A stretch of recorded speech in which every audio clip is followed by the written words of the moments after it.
I'm doing my first Empties video. Hi everyone. So I've been collecting everything I used up in February. I'm not like the type to really try and use up my stash, but I was doing a no-buy, which I'm not doing anymore. Screw that. I wanted to try and see if I could use up some of my stash, so I saved everything, which was a little weird. It's a little weird to like save all of your trash basically, and you know, put it in a basket like everyone else does. I don't know. It just seems very weird to me to just like save all this stuff you used up. But anyways, let's get started. So I had quite a few things that I didn't finish, but I decided to throw away because I just learned about, you know, cleansers and the pH for them, and like what kind of pH is supposed to be for your skin and what kinds are not good for your skin.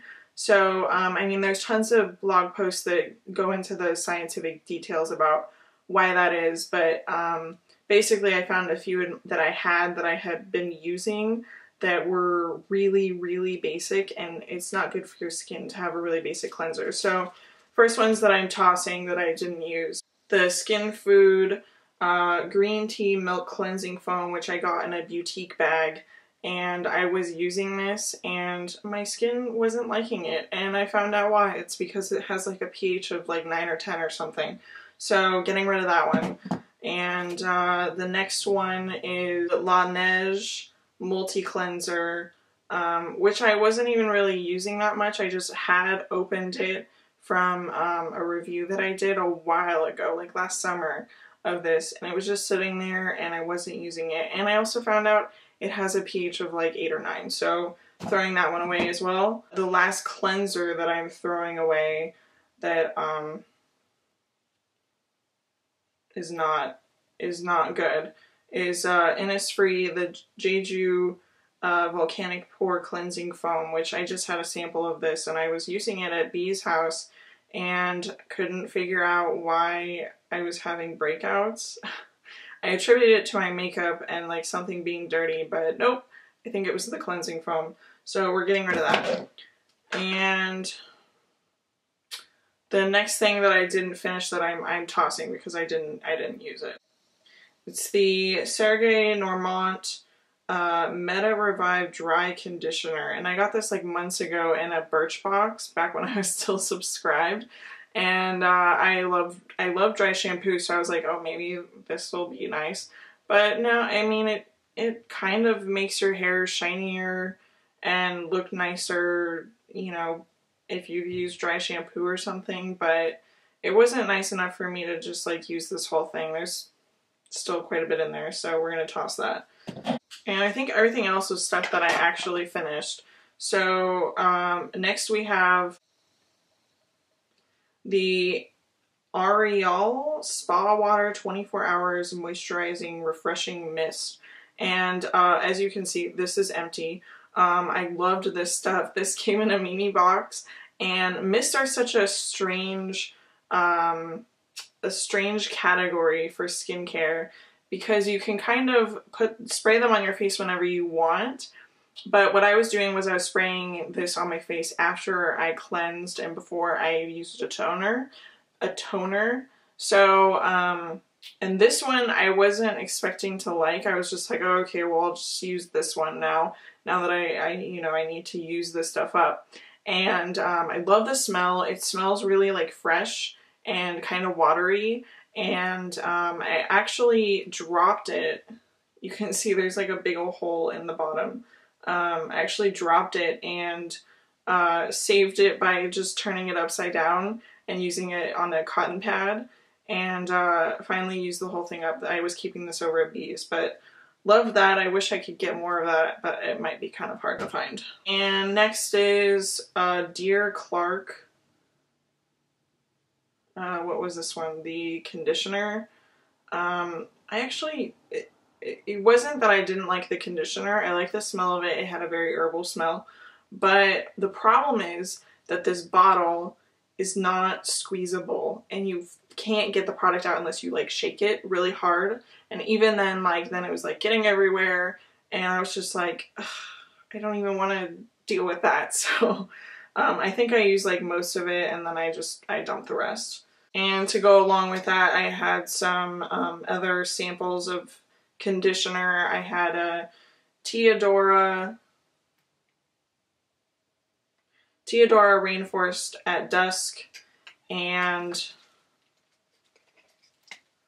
a Teodora Rainforest at Dawn conditioner, and these were I just needed to use them.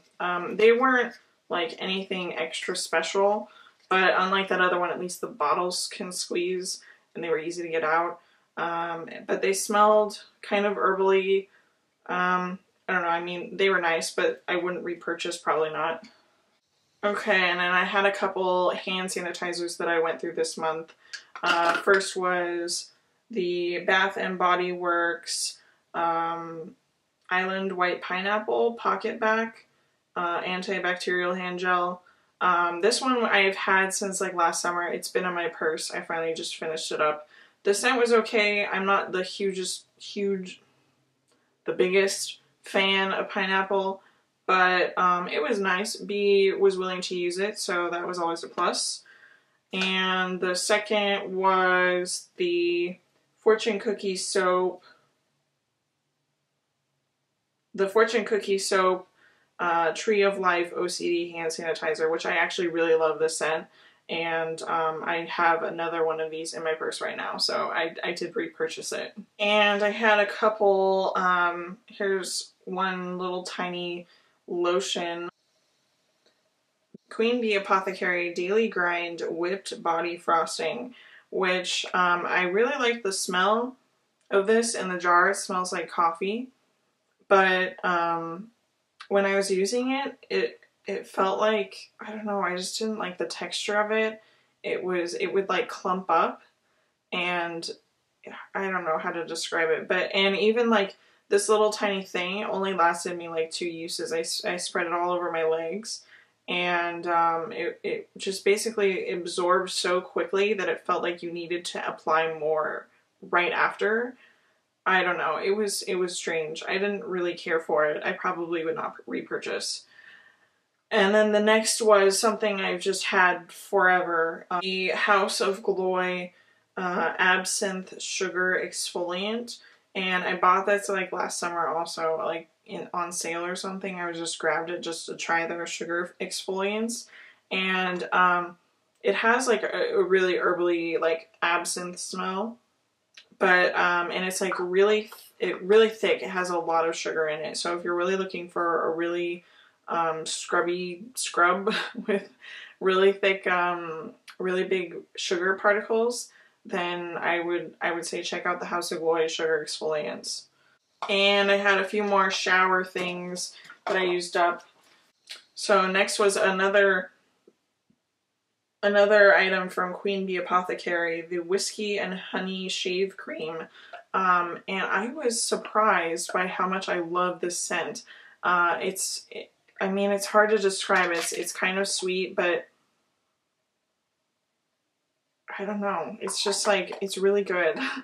So I would recommend that scent. And the shave cream is okay. It doesn't like foam or lather like regular shave cream does. It's it mostly like looks like shaving cream, but it doesn't lather anymore, and it's kind of strange. But the one thing that I did really love about this was that I used it on my armpits to shave my armpits, and even after I showered and like, you know, got dressed a few hours later, you could still smell it. So I almost didn't want to put deodorant on because I was like, oh, this smells so good. And another shower item I used up was a Black Violet Cacao Bean Cream Soap, which I did really like. I will probably purchase more cream soaps. I don't know if I love this scent. I mean, it smells like chocolate. It smells really, really good, but not my favorite for the shower. I tend to prefer like citrus or fresh scents for the shower. But I did like the formula. I will definitely repurchase more of the cream soaps from Black Violet. And the last soap that I used was actually something that I've been using for months, and it's been over at Bee's house. It's the Debaucherous Debaucherous Grandma Lee's Eggnog Whipped Soap. And you may have seen my review, my blog review about Debaucherous. I'll probably post a link about it in the description bar. But I didn't have a favorable review of them. And even though their whip soap was good, it wasn't my favorite. And I didn't really like the scent. Like, it was nice at first, but like this whole jar, I was like, I want to use something else. I want like a new scent. It wasn't, you know, really cold anymore, so it wasn't even really eggnog season. And but I powered through it. I used it all, and I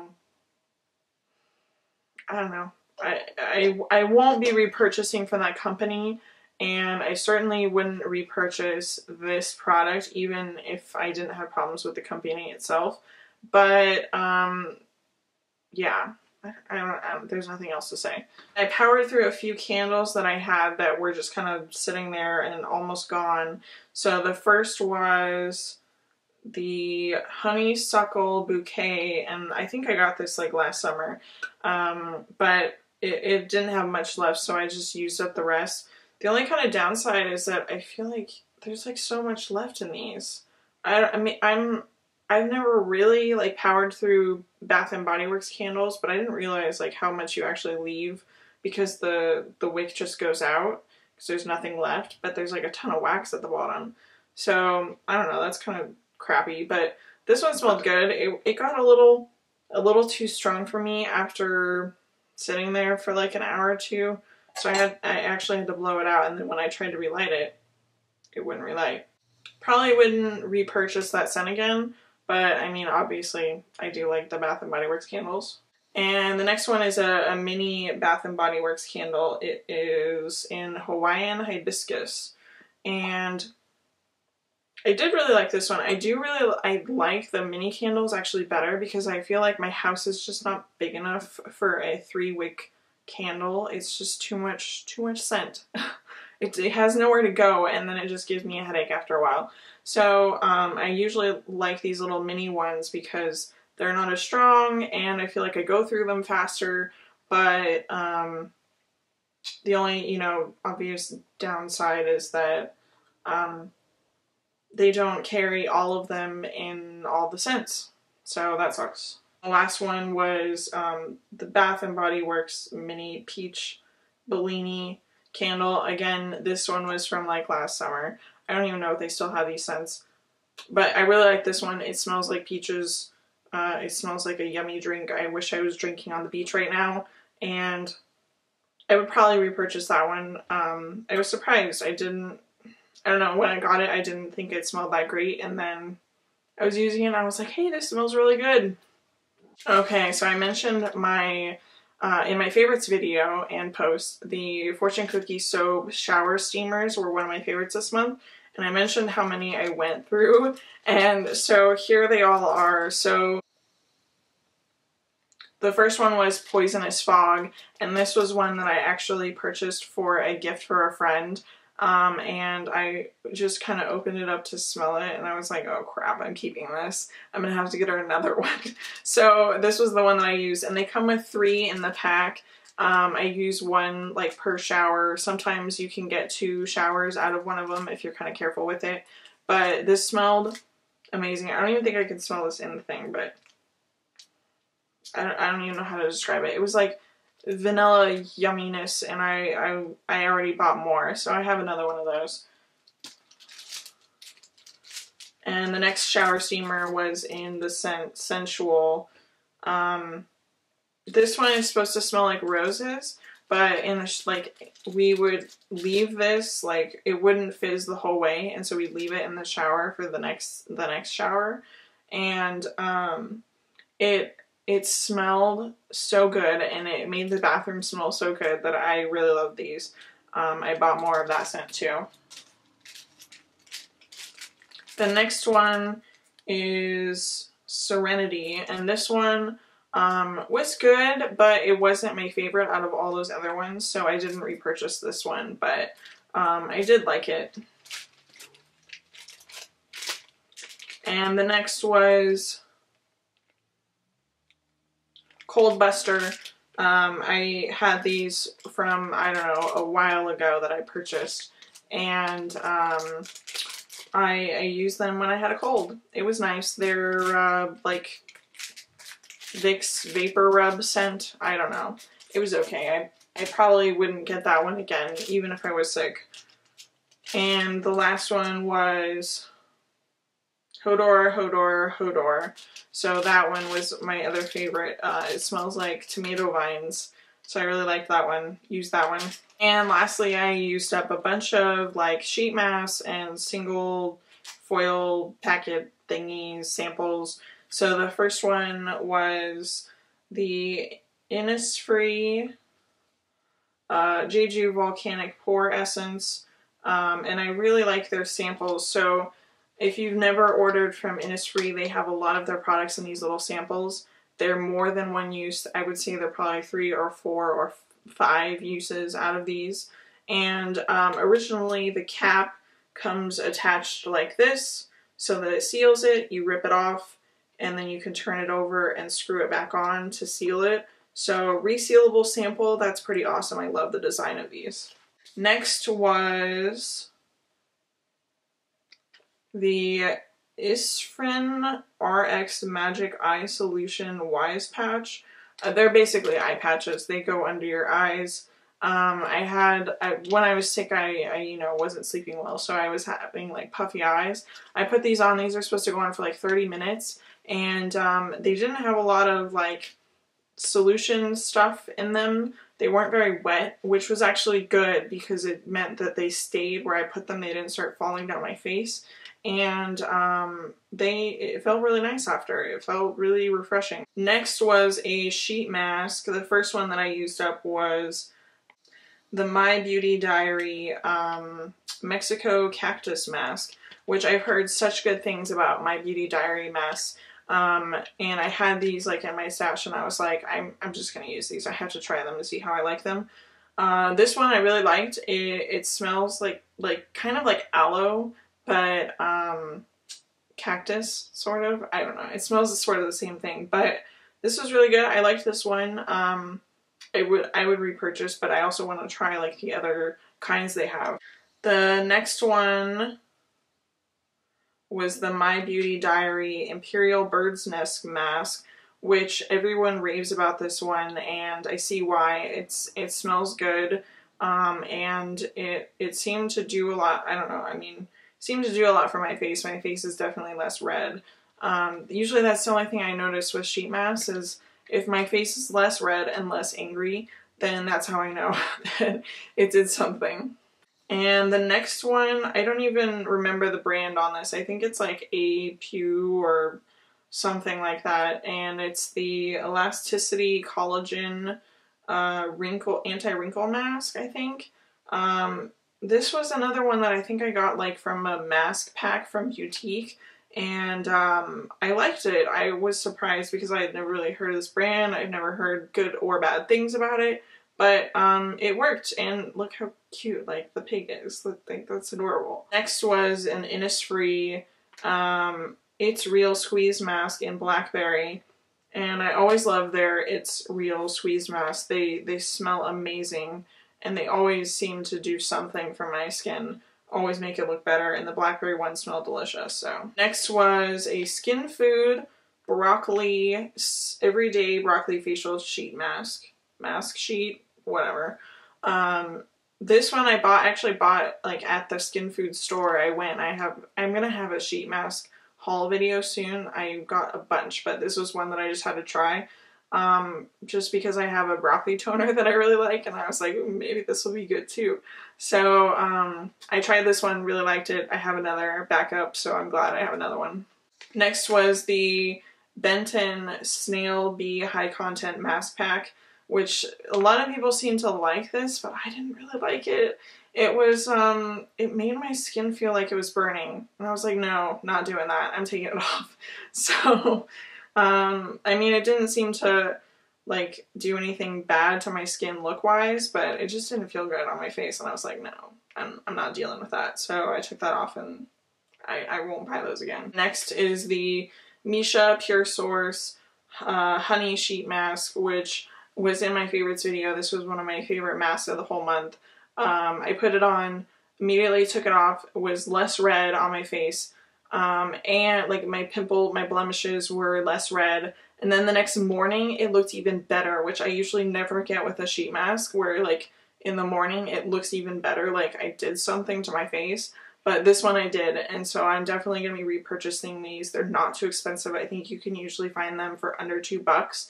And so I'm going to try and get like a pack of these or something, because I need more. Honey sheet masks always work for my face. So if you're ever having problems with like redness or breakouts, I find that honey sheet masks, even though they're supposed to be moisturizing, all that stuff, usually reduce any redness and breakouts that I have. So if you're looking for something like that, I would definitely try these. That's all my empties for this month. I had quite a few. We're gonna see how much progress I can make in March on some of my other stuff. But let me know, did you guys make through any of your stash this month? Did you have any favorites from the stuff that you used? Let me know in the comments. And until next time, bye!